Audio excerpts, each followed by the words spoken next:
بسم الله الرحمن الرحيم.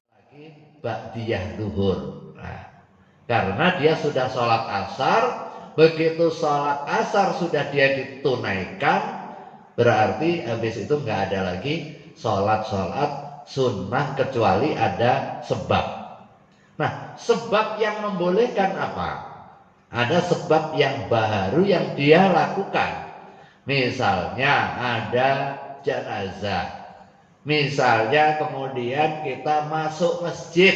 Nah, masuk masjid itu juga bagian dari sebab yang membolehkan. Untuk sholat apa? Sholat tahiyatul masjid. Itu ada sebab. Atau sholat gerhana. Atau sholat jenazah tadi. Wa naqalahu an Syafi'i. Naam.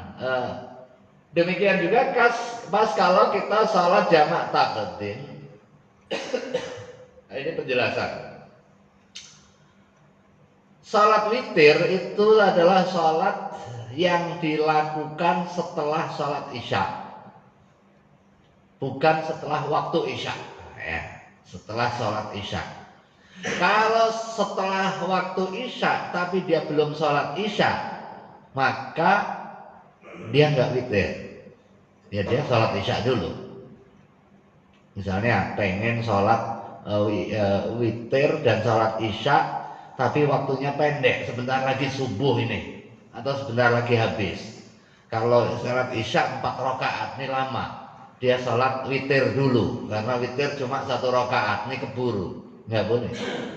Nah, sebaliknya kalau dia sudah sholat isya, sekalipun belum waktu isya, nah ini sebagaimana kalau kita melaksanakan sholat jamak takdim di waktu maghrib. Kita sholat maghrib, setelah itu sholat isya digabung. Nah, setelah sholat isya kita boleh sholat witir sekalipun belum isya. Nah, ini ilmu pesantren biasanya tebak-tebakan. Boleh nggak sholat witir di waktu maghrib? Nah, ya boleh kalau kasusnya seperti ini. Terus ada lagi tebak-tebakan sholat tuh. Sholat apa yang baca tasyahudnya, baca tahiyatnya itu bisa 4 kali. Nah, sholat apa Pak Noto? Baca tahiyat sampai 4 kali. Apa? Masbuk yang gimana? Apa? Salat zuhur.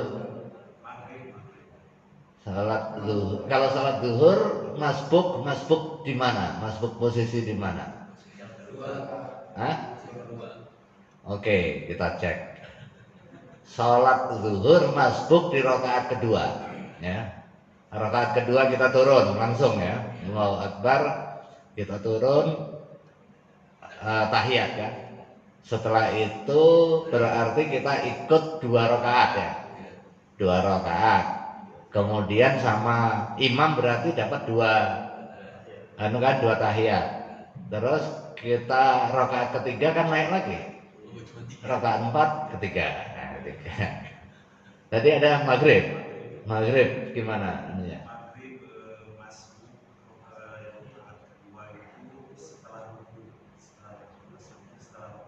Maghrib masbuknya kelewat ruku di rakaat kedua atau rakaat ketiga? Rakaat kedua. Kita tes. Rakaat kedua masbuk yang nggak dapat 1 rakaat. Nah, kira-kira begitu. Turun kita rakaat tahiyat. Rakaat ketiganya imam kita rakaat pertama berarti kan tahiyat. Rakaat tambahan kita kurang 2 berarti tahiyat lagi. 2 tahiyat berarti 4. Nah, itu. Ya. Jadi kalau kita masbuk di rakaat kedua nggak ketemu ruku, Wah, itu kita sholatnya jadi 4 kali tahiyat. Jadi 4 kali tahiyat. Nah, yang berikutnya mana tadi? Naha anis sholati ba'dal asri hatta taghruba syams. Nah, soal waktu-waktu yang terlarang ini dijelaskan oleh baginda Rasulullah SAW di dalam hadis sahihnya. Waqad sarraha bihi al-Bandinji anil ashab wa naqalahu anis Syafi'i. Naam, zakara al-Ahmad bin Yunus annahu la yukrahu wa tabi'ahu ba'du syurahil wasit. Qala al-Asna'i wa huwa mardudun binasi asy-Syafi'i. Yang berikutnya, fa in qulta la tanhasirul karaha fi ma dzakarna bal tukrahu shalah aidan fi waqti su'udil imam li khutbatil jumu'ah wa inda iqamati as-shalah. Ada yang menambahkan waktu karohah yang berikutnya adalah ketika imam sudah khutbah, khotib naik mimbar. Wa inda iqamati shalah, dan ketika salat sudah didirikan, sudah iqamah, qomat salat, kita dimakruhkan untuk salat sunnah. Nah, begitu Allahu Akbar asyhadu an la ilaha illallah, kita dimakruhkan hukumnya salat sunnah, sekalipun kita pengen ngejar rutinitas kita. Nah, tapi untuk aktivitas sholat sunnah itu dimungkinkan untuk diqadha'nya. Nah, kalau itu bagian dari muwadzabah. Kalau untuk ngodok, maka nggak ada lagi tadi waktu karohah. Misalnya waktu setelah sholat subuh, kita muwadzabah qobliyah subuh. Sementara begitu kita masuk masjid mau sholat qobliyah subuh, sudah didirikan sholat, ya kita ikut sholat jamaah, setelah itu kita mengqadha'nya. Wa halil karahah tahrim au tanzih fihi wajhan. Apakah hukum makruh di sini makruh tahrim atau makruh tanzih? Jadi ada 2 jenis makruh. Ini hukum taklifi namanya. Ada 2 jenis hukum dalam ketentuan hukum Islam. Yang pertama hukum taklifi, yang kedua hukum wad'i.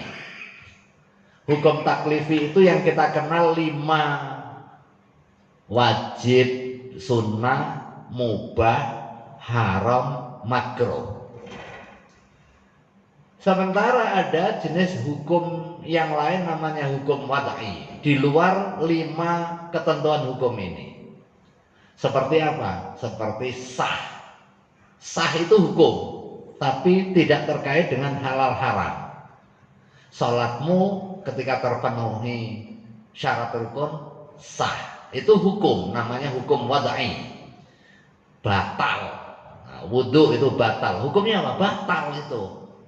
Misalnya menyentuh kemaluan dengan telapak tangan bagian dalam, itu batal.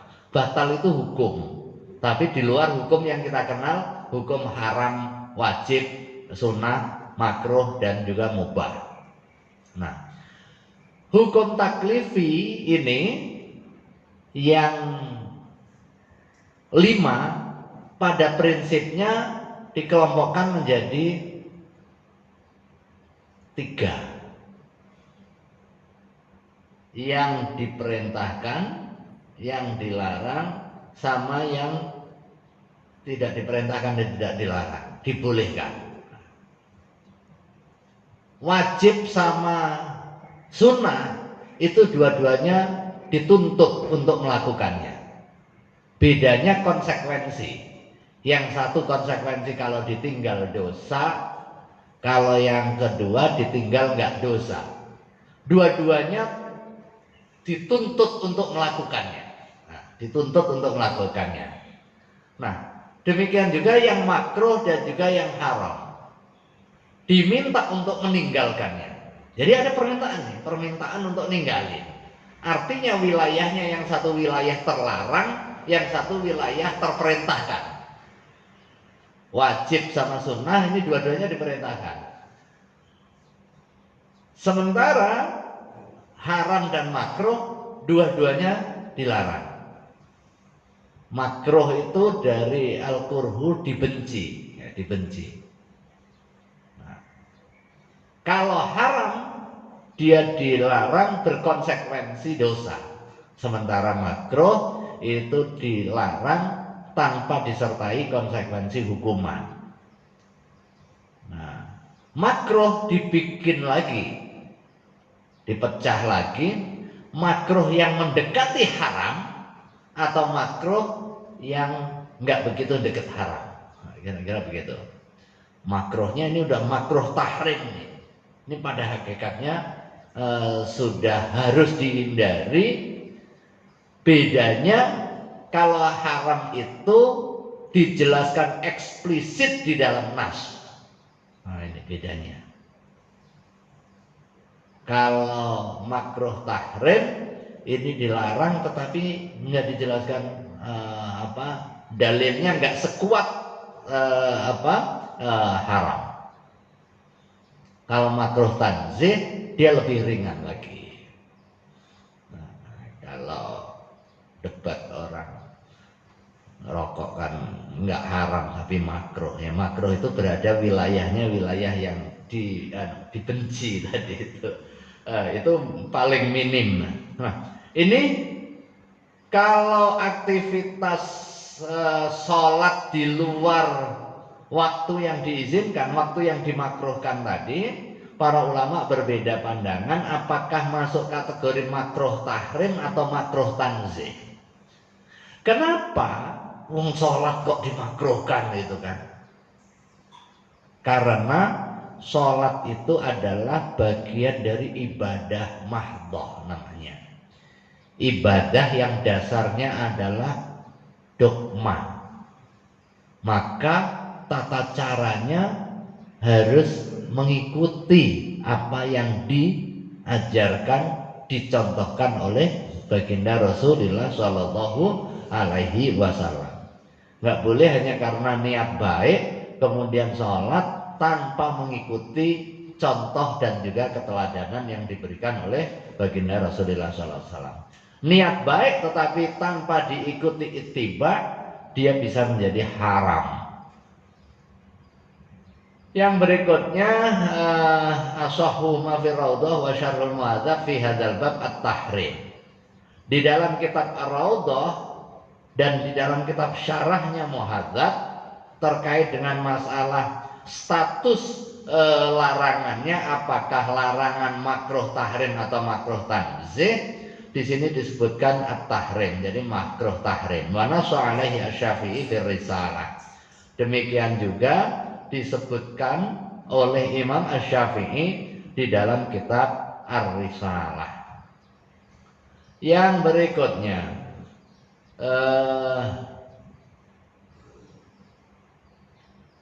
as-sabab famin zawatil asbab qada'ul fawaid. Nah, jika ada sebab, ketika ada sebab maka dia tidak dimakruhkan. Sekarang apa saja sebab? Sebab yang sudah lampau atau sebab yang mengiringi? Famin zawatil asbab, di antara beberapa sebab yang membolehkan sholat di waktu yang dimakruhkan tadi, yang pertama qada'ul fawaid, mengqadha sholat yang terlewat, kal faraidi, seperti sholat fardu, wasunan wan nawafil allati ittakhadal insan wirdan. Nah, ini tadi sholat sunnah, sholat nafilah yang dijadikan oleh seseorang sebagai wirid, sebagai kebiasaan rutinitas kita yang kita jaga, alal muwazabah, atas kerutinan kita. Buat yang berikutnya watajuzu sholatul janazati wa sujudut tilawati.